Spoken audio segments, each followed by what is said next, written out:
여호와 하나님이 이르시되 보라, 이 사람이 선악을 아는 일에 우리 중 하나같이 되었으니 그가 그의 손을 들어 생명나무 열매도 따먹고 영생할까 하노라 하시고, 여호와 하나님이 에덴 동산에서 그를 내보내어 그의 근원이 된 땅을 갈게 하시니라. 이같이 하나님이 그 사람을 쫓아내시고 에덴 동산 동쪽에 그릇들과 두루 도는 불칼을 두어 생명나무의 길을 지키게 하시니라. 아멘.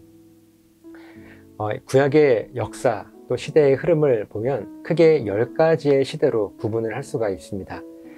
창세기부터 시작되는 창조 시대, 그리고 아담, 아브라함, 이삭, 야곱, 요셉, 또 그 뒤로 이어지는 족장을 중심으로 한 족장 시대가 이어집니다. 그리고 모세와 함께하는 출애굽 시대, 그리고 광야 시대, 이어서 여호수아와 함께하는 젖과 꿀이 흐르는 그 가나안 땅, 그 땅에 들어가서 그 땅에 살던 이방인들을 다 정복하게 되는 가나안 정복 시대, 삼손, 드보라, 기브온과 같은 사사들이 하나님의 말씀을 듣고 백성들에게 선포하던 사사 시대, 이스라엘 첫 번째 왕이었던 사울과 그 뒤를 이어 다윗, 솔로몬이 왕이 되었던 통일 왕국 시대가 이어지고, 이스라엘이 남과 북으로 갈라져서 남쪽에는 유다라 부르고 북쪽은 이스라엘이라 불러 분열되었던 분열 왕국 시대, 북쪽 이스라엘은 강대국이었던 아수르에 의해서 완전히 사라지게 되고, 남쪽 유다는 역시 강대국 바벨론에 의해서 멸망당하고 포로로 바벨론으로 끌려가게 되는 포로 시대, 그리고 하나님의 은혜로 다시 이스라엘 땅으로 돌아오게 되는 포로 귀환 시대, 이렇게 10개의 시대와 함께 구약의 역사는 흘러왔습니다. 그 중에서 우리가 지금까지 함께 보았던 창세기 1장부터 3장까지의 이야기는요, 10개의 시대 중에서 창조 시대에 대한 이야기입니다. 그리고 이 창조 시대에 대한 이야기는 오늘로 막을 내리게 됩니다. 지금까지 창조 시대 이야기를 함께 나누었는데, 여러분들은 어떤 것이 가장 기억에 남으십니까? 하나님께 너무나 큰 복을 받고 살던 우리들이 하나님 말씀에 불순종해서 죽음의 상태가 되었죠.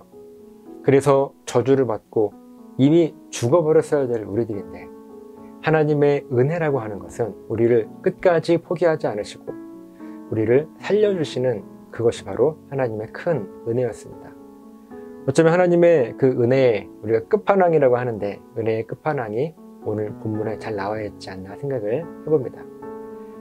삼위일체 하나님께서, 성부, 성자, 성령 하나님께서 지금 함께 이야기하십니다.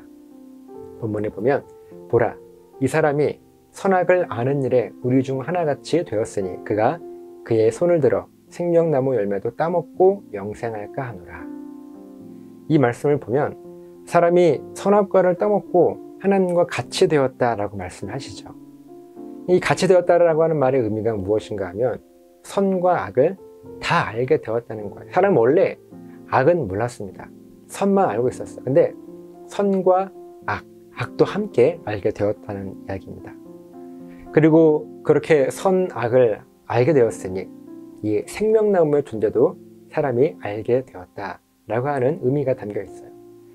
악을 모를 때에는, 그러니까 선과 악을 알게 하는 그 선악과를 따먹기 전에는 생명나무에 대해서는 오직 하나님만 아셨습니다. 뱀도 몰랐고 피조물 아무도 몰랐습니다. 알 수 있는 존재는 오직 사람 한 명뿐이었는데, 사람도 이제는 알게 되었어요. 그래서 하나님은 이 사람을 에덴 동산에서 쫓아내시고 에덴 동산 동쪽에 그릇들과 두루 도는 불칼을 두어서 이 생명나무의 길을 지키게 하시죠. 그룹이라고 하는 것은 천사들을 이야기합니다. 그럼 생명나무는 무엇일까요? 생명나무는요, 그 나무의 이름 그대로 구원을 얻는 나무예요. 성경에는 구약과 신약을 통틀어서 생명나무라고 하는 이 말이요, 총 11번 사용이 됩니다. 창세기에 3번, 잠언에 4번, 요한계시록에 4번이 사용돼요. 창세기에 사용된 이 3번의 경우에는요, 생명나무의 존재, 생명나무가 어떠한 나무인가 하는 것을 이야기하는 것이고, 잠언과 요한계시록에는 이 생명나무는 곧 구원과 관계되어 있는 설명입니다. 잠언에서 지혜가 생명나무와 같다고 말씀을 하시죠.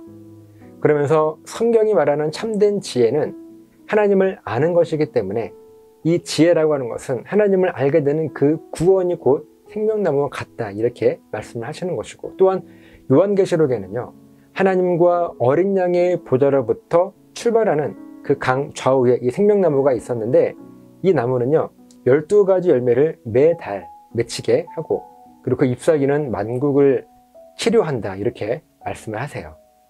이 말씀의 의미는요, 이 생명나무의 열매는 우리에게 구원을 얻게 하는 것이고, 또 구원받은 사람의 삶을 이 잎사귀에 비유하여서 구원받은 자의 삶은 이 세상을 고치는 능력이 있음을 선포하는 말인 것이고, 그리고 이 삶이 우리 그리스도인의 삶이라고 하는 말씀이에요. 그런데 진짜 은혜인 것은요, 하나님께서는 사람이 선악과를 따먹은 이후에 그들을 구원하기 위해서 생명나무를 만드신 것이 아니라고 하는 겁니다.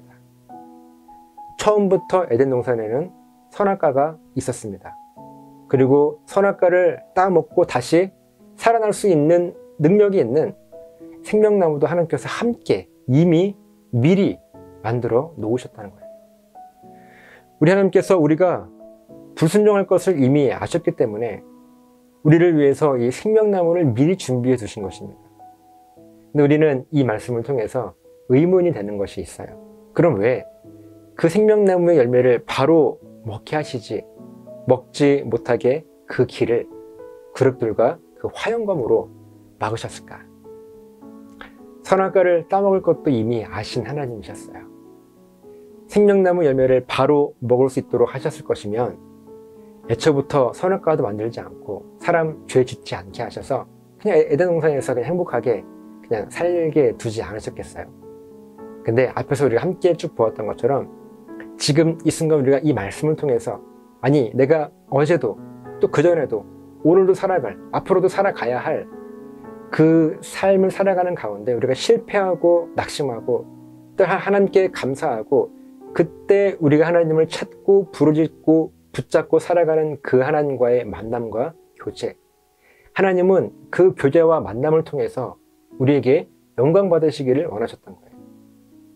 그렇기 때문에 선악과를 우리가 딱 먹게 될 것도 알았음에도 불구하고 선악과를 만들어 놓은 것이고, 그리고 그 이후에 우리가 나무 뒤에 숨어 있을 때 우리를 벌하지 않으시고 우리를 끝까지 사랑하셔서 우리의 허물을 감싸주기 위해서, 우리의 부끄러움과 두려움을 하나님께서 위로하시기 위해서 가죽옷까지 지어 입으셨던 그 하나님의 은혜가 오늘날에도 동일하게 우리들에게 있는 것입니다. 어쩌면 하나님은 이미 우리들에게 생명나무의 열매를 주셨어요. 그래서 우리가 하나님을 깨닫고 만날 수 있게 되는 것입니다. 비록 지금은 그 불칼과 그리고 그릇들이 지키고 있기 때문에 지금 하나님을 우리가 직접 대면할 수는 없지만, 우리가 이 세상의 모든 삶이 마치는 그날 하나님과 함께 더 깊은 교제가 천국에서 있게 될 것이라고 하는 것입니다. 우리의 삶은 이 생명나무의 잎사귀와 같아서 만국을 치료하는 능력 있는 삶인 것입니다. 그것이 우리 그리스도인의 삶인 것을 믿으시고, 오늘 여러분의 삶을 통해서 그 잎사귀가 모든 것들을 치료하는 것처럼 저 여러분의 삶을 통해서 이 세상을 치료해 나아갈 수 있는 그런 능력 있는 그리스도인의 삶이 되시기를 예수님의 이름으로 부탁을 드립니다.